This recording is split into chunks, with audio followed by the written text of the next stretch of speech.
My fiancé texted me at 6 a.m. I need a break, Derek. Don't call me. I'm done for now. My heart stopped. 3 years together, and she drops this? I replied, fine. Then I found her secret Instagram. Cozy ski trip pics with her. Work friend Travis, his wife wasn't tagged. I fixed that. Their panic calls lit up my phone. I'm Derek, 32, still shaking from the chaos I unleashed. It's been a wild week since I turned their lives into a public bonfire, but the real story kicked off 3 weeks ago in our small Ohio town. My fiancée, Lauren, 30, and I had been solid, or so I thought. We shared my condo, my name on the deed, her name on my heart. Lately, she'd been distant, always swamped at her marketing job. I chalked it up to stress. Foolish me. That fateful Tuesday, January 14, 2025, her text hit like a sledgehammer. Derek, I'm overwhelmed. I need space to find myself. Please don't contact me. I'll reach out when I'm ready. Space? My gut screamed betrayal, but I'm a calm guy. I texted back, fine, Lauren, take your time. Then silence. No calls, no texts, just me alone in our condo, replaying every moment, wondering what I'd miss. A week later, January 21st, I'm doom-scrolling Instagram at 2 a.m. a tag post. From a co-worker story catches my eye, Lauren, glowing arm in arm with Travis, 38, her married co-worker, at a fancy ski lodge in Colorado. Champagne flutes, snowy kisses, his hand on her waist. The dates? Last weekend, when she needed space. My blood boiled. She didn't need space, she needed a secret getaway with a married man. The betrayal cut deep, but the audacity, unforgivable. Lauren thought she could play me, keep me waiting in our condo while she frolicked with Travis, expecting zero consequences. Travis, with his perfect wife, Jenna, and 2 kids, thought he could sneak around too. No, I wasn't their doormat. Jenna deserved the truth, and I delivered with a vengeance. January 22nd, I planned my move.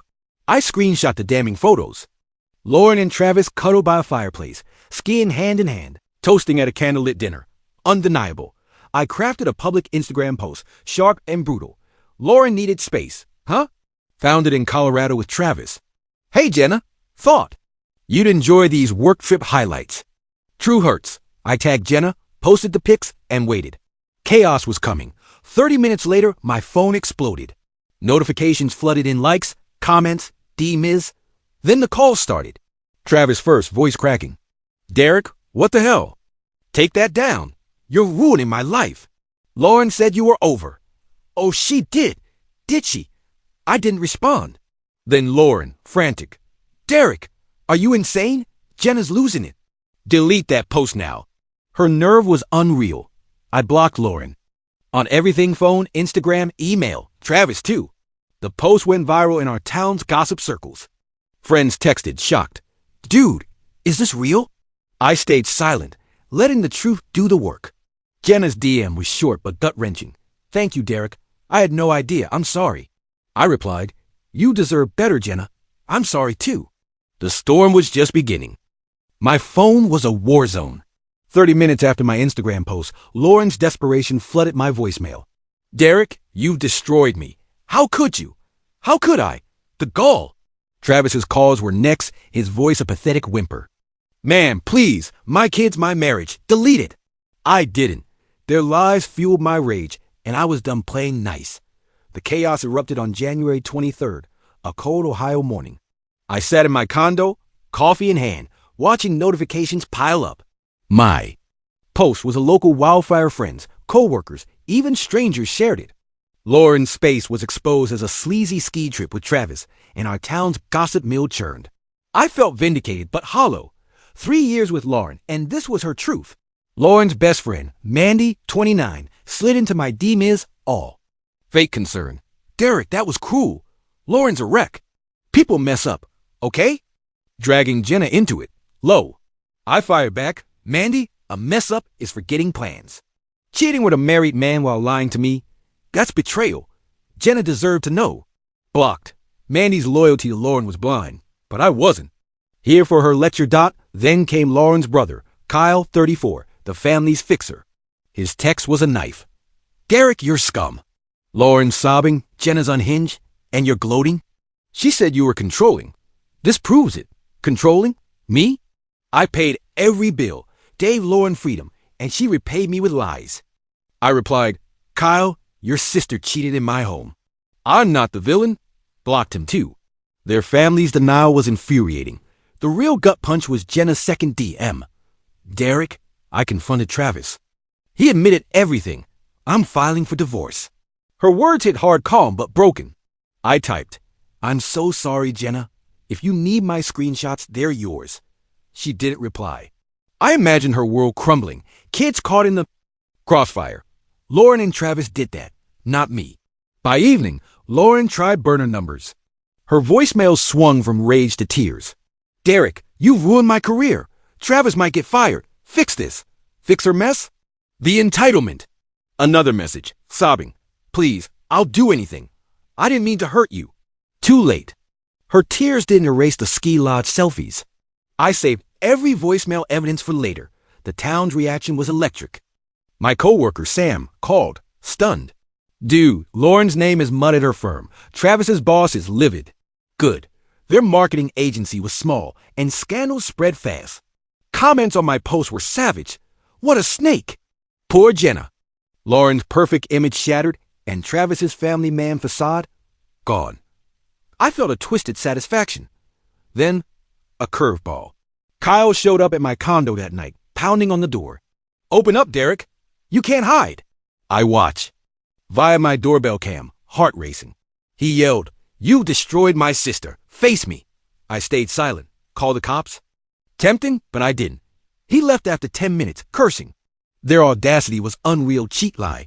Then demand I bow. I changed my locks that afternoon, January 23rd. My condo, my rules. Lauren's stuffed clothes, her tacky yoga mats, those annoying motivational mugs sat in my spare room. She wanted space. She'd get it. I wasn't letting her waltz back in. The betrayal still burned, but exposing them? That was power. I wasn't done yet. They feel every consequence. Lauren's betrayal was a wound, but her family's attack? Pure gasoline. January 24th, my doorbell cam caught her mom, Diane, 58, and Kyle at my condo, hammering the door like lunatics. Derek, open this door. Lauren's homeless because of you. Homeless? She cheated in my home. I stayed silent, pulse pounding, as their tantrum woke the neighborhood. The scene was unhinged. Diane, all prim and proper, shrieked, You're heartless. Lauren's devastated. And you're hiding? Kyle chimed in. This is her home too. Let us in. My condo, my mortgage, my name Lauren paid for nothing. I watched them rage on the camera. Diane clutching a purse like a weapon. Kyle pacing. Like a sea system. Caged animal. After 15 minutes of yelling, Diane pulled out her phone, muttering about cops. They stormed off, leaving neighbors peeking through curtains. I wasn't scared, just livid. Their entitlement was suffocating. By January 25th, the smear campaign hit hard. Lauren's sob story spread like wildfire. Mutual friends texted, Derek, Lauren says you kicked her out over a misunderstanding. She's crashing at her mom's broke. Misunderstanding? Those ski lodge photos weren't Photoshop. I sent the screenshots to a few, shutting them up. But the lies kept coming. Lauren's coworker, Tara, called, voice dripping with pity. Derek, Lauren's a mess. She says Travis was just a friend, and you overreacted. Why drag Jenna into it? I snapped. Tara, friends don't cuddle in hotel rooms. Check the post. Blocked. Then, a bombshell my boss called. Someone emailed HR, claiming I was unstable and sabotaging colleagues. Lauren's work? Travis's? Obvious? My boss laughed it off my record spotless, but the audacity stung. Then, the petty hits. My car got a towed sticker outside. My own condo. A quick call cleared it, but the hassle screamed Lauren's crew. Next, Diane left a voicemail demanding $30,000 for Lauren's emotional investment in my condo. Emotional investment? She bought candles. I saved that message, laughing at the nerve. They were unraveling. And I was the villain? January 26. Kyle tried a new angle, public shaming. He posted on Facebook. Derek trashed my sister's life over a work trip. She's jobless, heartbroken. He's a coward. Comments piled on, half supporting Lauren, half roasting her. I didn't respond. The truth was out, but the intrigue deepened. A friend tipped me off. Lauren was telling people I've been abusive. Abusive? Me, who cooked her dinner every night. The plot twisted further. Jenna texted, Derek, Travis is begging me to drop the divorce. Says Lauren manipulated him. Manipulated him. Classic. I sent Jenna my screenshots and Lauren's voicemails. Use them, I said. She replied, I will. Thank you. Her calm resolve was chilling Travis was toast. Lauren's career took a hit too. Her firm suspended her pending an ethics review. January 27th, Lauren tried to burn a number again. Voice cracking. Derek, please. My life's ruined. I'll lose my job. Then rage. You'll regret this. Regret exposing her lies? Never. I saved the voicemails more ammo. Her desperation was pathetic, but her threats? Empty. She built this mess, not me. I hired a lawyer that day. Time to end this circus. My attorney, a no-nonsense woman, drafted a cease and desist. Letter for Lauren, Kyle, and Diane. It listed their harassment door-pounding, smears, the HR stunt, and warned of lawsuits or restraining orders if they didn't stop. I felt a rush of control. They wanted chaos? I give them consequences. Lauren's audacity hit new lows. On January 28th, her mom, Diane, left a voicemail demanding $40,000 for Lauren's share of my condo. Share? She paid for groceries twice. My condo, my mortgage, my sweat, and she wants a payout for her. Betrayal? The sheer nerve. I laughed, saved the message, and called my lawyer. Game on. The financial intrigue exploded. Diane's voicemail claimed Lauren invested in my home her yoga mats and a $50 lamp counted, apparently. She demanded compensation for emotional labor and lost opportunities. Lost opportunities? Like sneaking off with Travis. I was fuming. My lawyer, Carla, cackled when I played the message. They're delusional, she said. Let's bury them. January 29th, Lauren upped the ante. Through Kyle, she claimed I owed her $10,000 for joint expenses. Joint? I covered utilities, internet, even her car insurance. Her expenses were wine and takeout. I sent Carla the bank statements proving I paid everything. She grinned. This is gold. They're digging their own grave. Irony? Lauren's greed was her downfall. The smear campaign got dirtier. January 30th, an anonymous tip hit my company's HR, alleging I misused client funds to punish Lauren. Me? Steal? I'm an accountant with a spotless record. My boss called, amused but annoyed. Derek, this is nonsense, but clear. It up. I showed him my clean ledgers and Lauren's post-cheating voicemails. HR dropped it, but the attack was personal. Lauren wanted my job. Then, a financial twist. Jenna's lawyer contacted me. Travis had hidden assets, a secret account funding his ski trips with Lauren. Jenna's team found $15,000 in transfers to Lauren's PayPal, labeled consulting. Consulting? For what? Candlelit dinners? Jenna needed my screenshots to prove adultery and trace the money. I sent everything. Screw them both, I said. She replied, oh, I will. January 31st, Lauren's crew tried storming my condo again. Doorbell cam showed Kyle and Diane, now with a locksmith. Derek, let us in. Lauren needs her stuff. My locks held. The locksmith bailed when I called the cops. Diane screamed, you owe her a home. Owe her? For cheating in my bed? Cops arrived, warned them off. I smirked from my window. Carla fired off the cease and desist that day. It was a masterpiece listing their harassment, the HR stunt, the $40,000 demand, and Kyle's Facebook lies. It threatened lawsuits for defamation and damages if they didn't back off. I mailed it to Lauren's mom's address. Silence followed. Sweet, sweet silence. Their money grab was crumbling and I was just getting started. The town buzzed. Lauren's suspension became a firing her firm cited reputational damage. Travis was on thin ice too. His boss froze his accounts pending investigation. My post kept circulating with comments like, Lauren's a gold digger, and Travis deserves worse. I felt a savage thrill. They thought they could bleed me dry? Wrong. I was their reckoning. Lauren's greed was a ticking bomb, and I lit the fuse. February 1st, her lawyer, a sleazy guy named Greg, emailed me demanding $50,000 for Lauren's equity in my condo. Equity? She left dishes in the sink. My blood boiled. They thought. I'd cave? No way. My lawyer, Carla, was ready to crush their pathetic money grab. The financial intrigue was wild. Greg's email claimed Lauren contributed to my condo's value with her decorating expertise. Decorating? her khaki throw pillows. I sent Carla my mortgage records. Every payment was mine. She laughed. They're desperate. This is a shakedown. We countered with a letter rejecting their claim and warning of countersuits for harassment. Checkmate, Greg. February 2nd, the plot thickened. Jenna's lawyer called. Travis's secret account wasn't. Just for ski trips, it funded Lauren's $8,000 shopping sprees. Receipts showed designer bags, jewelry, all while I paid her bills. Lauren played me for a fool. I handed over Lauren's begging voicemails, proving she knew Travis was married. Jenna's reply, "This seals his fate," I grinned. "Burn, Travis." The smear campaign hit fever pitch. February 3rd, Kyle posted online, Derek stole Lauren's savings and kicked her out. Savings? She had $200 in her account. I posted bank statements on my Instagram, showing I paid 95% of our expenses. The comments erupted.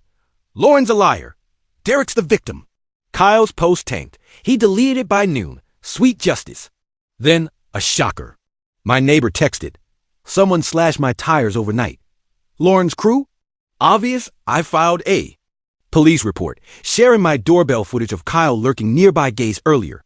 No proof, but the cops questioned him. He denied everything, but Diane's panic call to me said it all.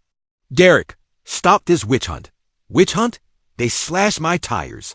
February 4th, Lauren tried a new tactic, crocodile tears. A burner number left a voicemail. Derek, I'm broke. My life's ruined. You win, okay? Win? This wasn't a game, it was consequences. I saved the message for Carla. She added it to our file, saying her lies are piling up. She's done. Lauren's victim act was crumbling fast. Carla escalated. We sent a second cease and desist to Greg, Diane, and Kyle, citing the tire slashing, the $50,000 demand in Kyle's deleted post. It warned of a restraining order and defamation lawsuit. Diane's response? A frantic email claiming Lauren was suicidal. Suicidal? She was shopping last week. I ignored it. Their manipulation was pathetic. The fallout was glorious. Lauren's firing was final. Her firm blacklisted her locally. Travis got sacked his company, cited misuse of funds. Jenna's DIVORCE filing named Lauren, using my evidence to gut Travis's alimony claims. Social media roasted them. Gold digger and cheater, perfect pair. I felt a savage rush. They wanted my money. They got my wrath instead. Lauren's world was ashes, and I held the match. February 5th, her lawyer Greg tried one last desperate swing, threatening to sue me for emotional distress worth $75,000. Emotional distress? For exposing her affair? The audacity was unreal. My lawyer, Carla, laughed so hard she snorted. They're unhinged, she said. Let's end this circus. Oh, we did. The financial stakes skyrocketed. February 6th, Carla uncovered Lauren's PayPal, linked to Travis's secret account, $20,000 more in consulting payments. Consulting? For what? Betrayal tutorials? I sent Jenna the proof, and her lawyer pounced. Travis's hidden funds were now public in their divorce case, torching his defense. Lauren's name was plastered in court filings. Her shame was permanent. February 7th, Lauren's family doubled down. Diane showed up at my condo with a moving van, demanding Lauren's belongings. My doorbell cam caught her yelling, Derek, you thief! Give us her stuff. Thief? I own every stick of furniture. I called Carla, who sent a letter. Lauren had 48 hours to list her items, or they'd be donated. No entry, no exceptions. Lauren's list arrived February 8th, comically bloated. She claimed my TV, my couch, even my kitchen mixer. Carla revised it to her clothes, a cheap lamp, and her yoga mats. I boxed them, left them on the curb. Kyle showed up, not Lauren, faced like a slapped fish. He loaded the boxes silently while I watched from my window, smirking. Good riddance. The town's gossip was relentless. Lauren's firing went viral on local forums. Cheater tanked her career. Travis fled to his cousin's basement in Indiana, jobless and divorced. Jenna's settlement was brutal. She got their house, half his savings, and full custody. My screenshots were her golden ticket. She DM'd me. Derek, you saved me. Thank you. I felt a surge of pride. February 9th, the final twist hit. A mutual friend leaked that Lauren tried spinning her sob story at a bar, claiming I forced her into the affair. Forced? The crowd laughed her out. Her social media vanished deleted after relentless roasting. Diane and Kyle went quiet, their cease and desist letters like chains. Lauren was a pariah, Broke, living in her mom's attic. Poetic! I wasn't done. February 10th, I hired a private investigator to dig deeper. He found Lauren had maxed out 2 credit cards in Travis's name during their getaway. Fraud? Oh yes. I passed it to Jenna's lawyer, who filed new charges. Travis now faced criminal fraud, and Lauren was named as an accomplice. Their lives were a house of cards, and I kicked it down. My life? Reborn. I redecorated my condo, new paint, new vibe, no trace of Lauren's tacky decor. I started boxing again, shedding the stress of her betrayal. Friends rallied, inviting. Meet a barbecue, saying, "You dodged a bullet, man." They were right. Lauren thought I'd crumble? Huh. I was stronger, sharper, untouchable. The explosive end came February 11th. Carla called. Lauren's lawyer dropped the $75,000 claim, terrified of our countersuit. Then a local news blog picked up the story anonymous, but clearly my post inspired it. Local marketing exec and colleague caught in scandal. It screamed. Lauren and Travis were named. Their mugshots from court filings splashed online. The comments? Savage. Karma's a beast. Derek's the hero. I sat on my couch, beer in hand, reading the article. My heart raced not from anger, but triumph. Lauren and Travis didn't just lose, they were obliterated. Financially ruined, socially exiled, legally screwed. They thought they could play me, scam me, break me? Wrong. I exposed their lies, protected my peace, and watched their worlds burn. Zero regrets. I sleep like a king. That's the end of today's story. Did things turn out the way you thought? Or were there some surprises along the way? Share your thoughts in the comments. I'd love to hear what you think. If you enjoyed this journey, don't forget to hit the like button. And if you haven't joined the community yet, now's the perfect time. Subscribe and turn on notifications so you're always the first to catch new stories. Thanks for watching, and I'll see you in the next adventure.